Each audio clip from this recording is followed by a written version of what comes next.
This is a petition. Outrageous and unacceptable was how the opposition branded Employment Minister Jason Kenney's allegation the Live-in Caregiver Program has been used and abused by Filipinos for family reunification. NDP Member of Parliament Don Davis lashed out at Kenney and Immigration Minister Chris Alexander's smear job and insists there is nothing wrong with relatives wanting to entrust the care of their children or their elderly to their own kin.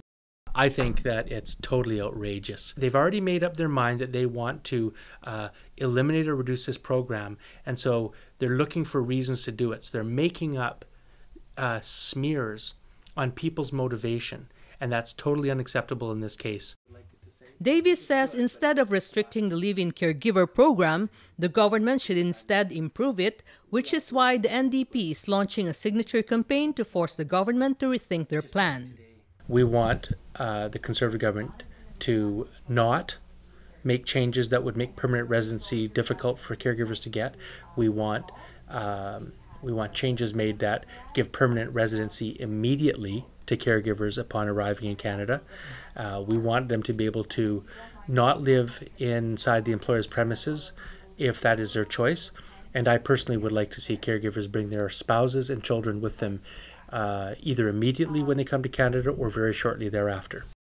Meantime, the Vancouver Committee for Domestic Workers and Caregivers' Rights adds not immediately giving landed status to caregivers has given way to their abuse and exploitation. Kung ako'y pumasok dito ng landed, ayaw ko sa employer ko. Sasabihin ko lang sa kanya na I'm not happy with you, I have to change employer. So, pwede lang akong mag-walk out. Pero dahil nga temporary, iisipin kong maigi, saan ako pupunta? One of the original protesters who pressed to scrap the temporary status given to domestic workers in the 1970s insists it's time Canada stop devaluing the work of domestic workers and recognize their contribution to society.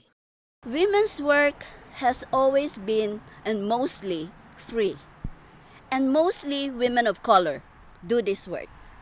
And so people would say, oh, I can do that too. So if they say that they can do it, then why do they have to hire workers from the Philippines, from China, from Indonesia, from other countries? They don't deserve our sympathy. They're doing us a favor.